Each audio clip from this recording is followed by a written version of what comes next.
Some Magic cards are fated for a better future.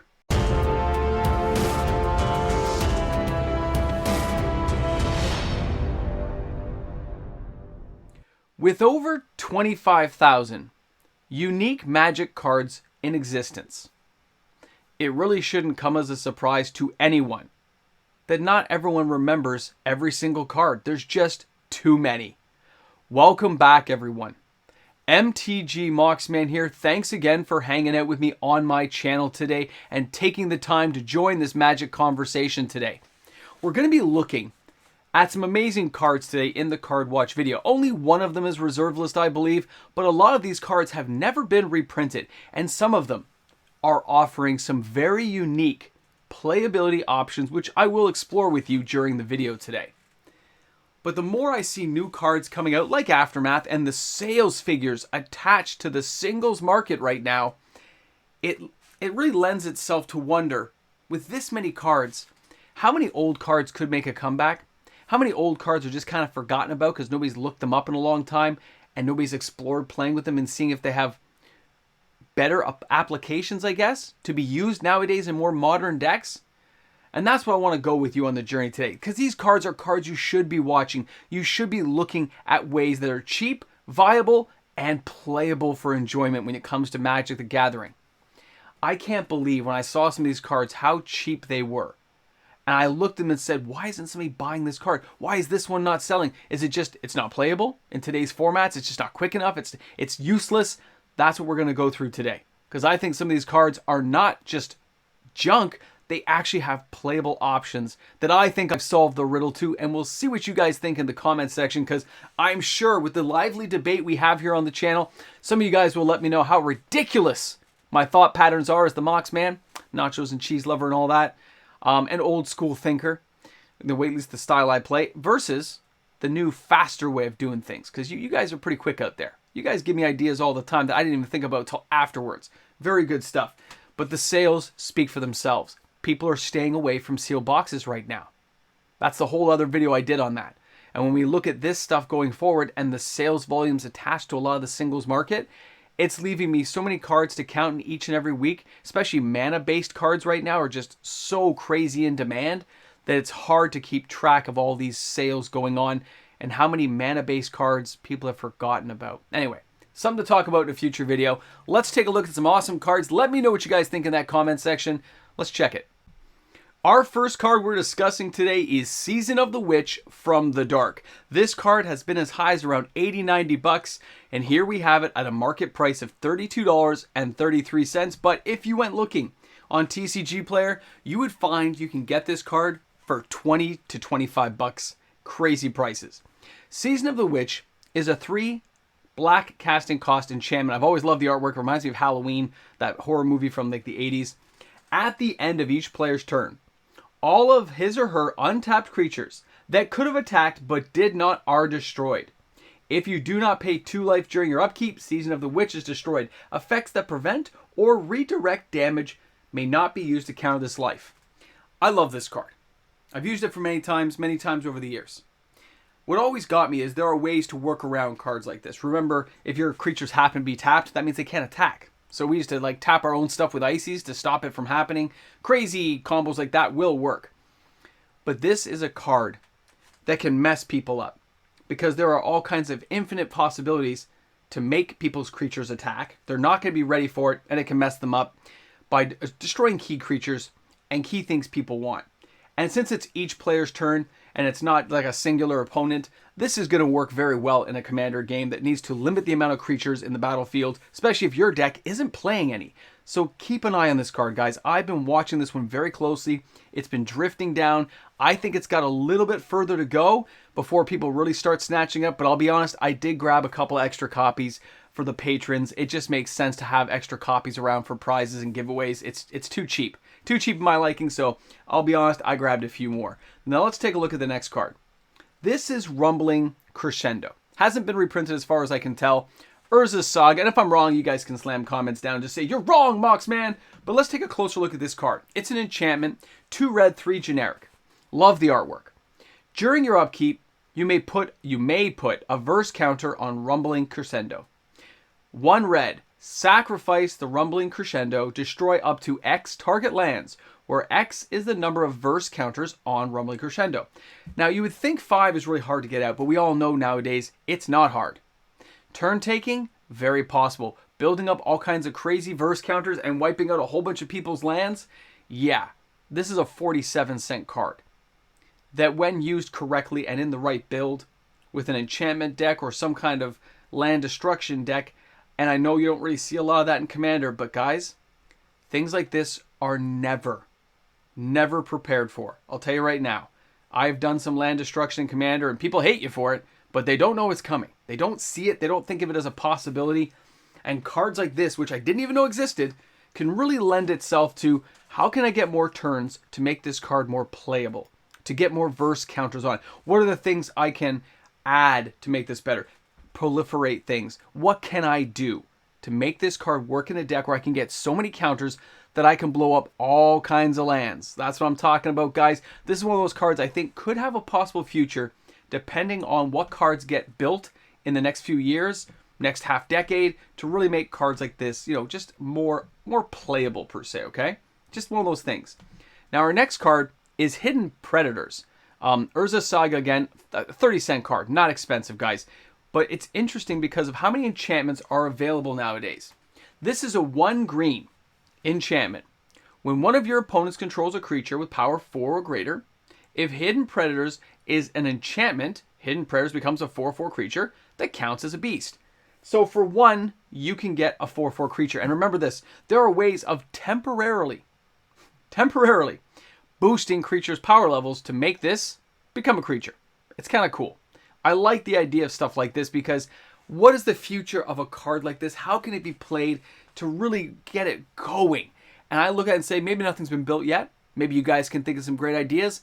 But for 30 cents to 35 cents on TCG Player, I think I can spare $1 to buy some copies of this just in case something crazy ever happens.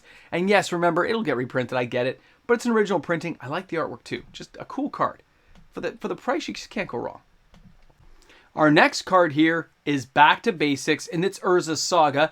This was reprinted in Ultimate Masters, so it's already had one reprint. You can see it used to be like a $150 card because it had never been reprinted, and now the price has been shattered down to nothing.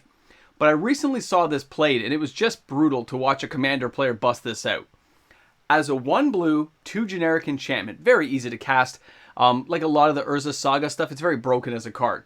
Non-basic lands do not untap during their controller's untap phase. I want you to think about that for a moment. Think of all the new legendary lands coming out, all these new non-basic style cool stuff. This thing freezes it all in time and says, no, you can't do that. Now, as soon as it got reprinted, of course, the value plummeted, but it's only been back in Ultimate Masters, so it has a long way to go, and if more players pick up on this card, if it finds a home in more competitive type style decks, it could have a future that'll force another reprinting and another reprinting and another reprinting. We get it. It's a reprintable card. But it's the idea of what this card can do for players and the fact that most players who play Commander are not prepared for stuff like this. They're just worried about how cool their cards will all connect together. Well, it doesn't help you if you can't untap your Otawara, you can't use Takmire, you can't use your Cradle of Growth or your Gaia's Cradle, you can't use Serra Sanctum. Crazy stuff can happen. So be aware of cards like this. They can mess you up. It's also still cheap. Now the next card from Mirage, Wellspring. I believe this is a reserve list card now that I think about it. This is reserve list. What am I thinking? This is reserve list. Wellspring is 1 white, 1 green, and 1 other.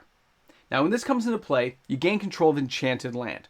At the end of each of your turns, lose control of that enchanted land. At the beginning of each of your turns, gain control of enchanted land. So it kind of goes back and forth. You get where I'm going with this. What I find interesting, what I've done with this card, is I use it to take control of a land. I nuke it with a Zuran Orb or some other way I can sack lands to gain control or gain life or do something with it.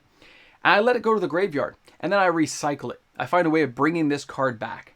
I've been doing some play testing in a couple of Commander decks, so it acts as a pseudo land destruction card. And yeah, I'm a bit of a land destruction guy right now. I've been trying some stuff out to see what works, and it gets my juices flowing, wondering what combinations can be used. But also, I can take control of cards that I really need at the time.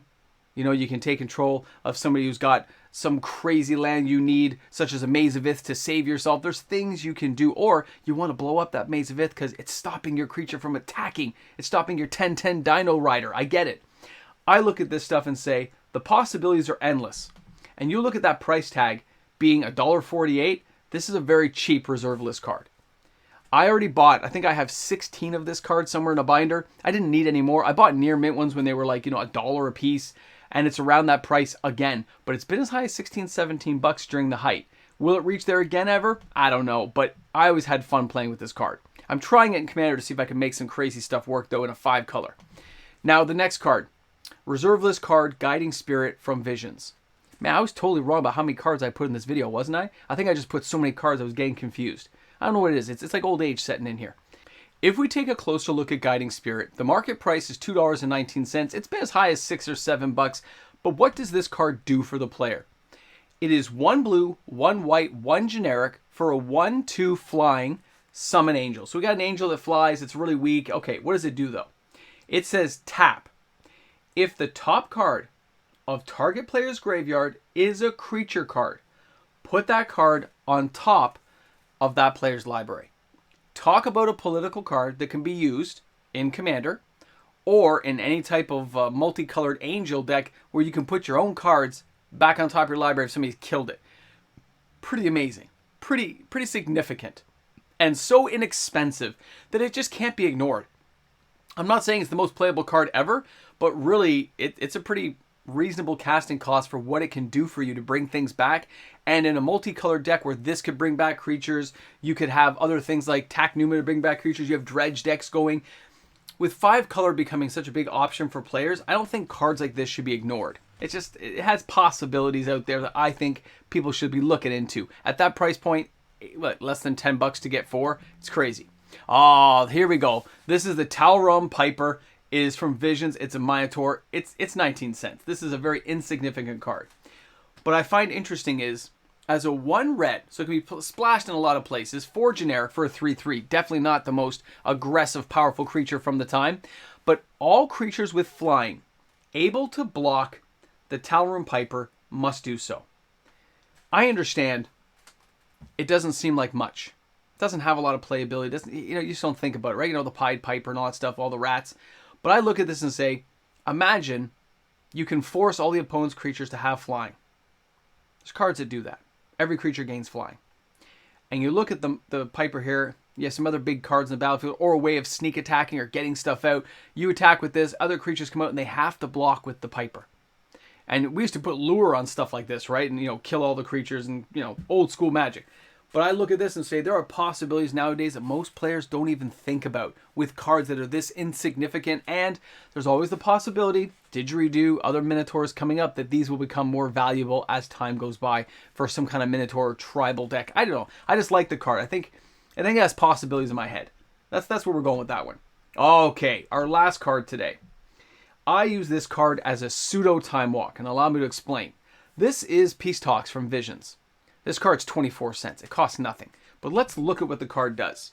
1 white, 1 generic. Sorcery. During this turn and the next one, players, not one player, not target player, players cannot declare an attack and cannot play spells or abilities that target any permanent or player. So let me explain how I use this amazing card. This pseudo time walk card. Because all time walk does is give you an extra turn to do stuff, right?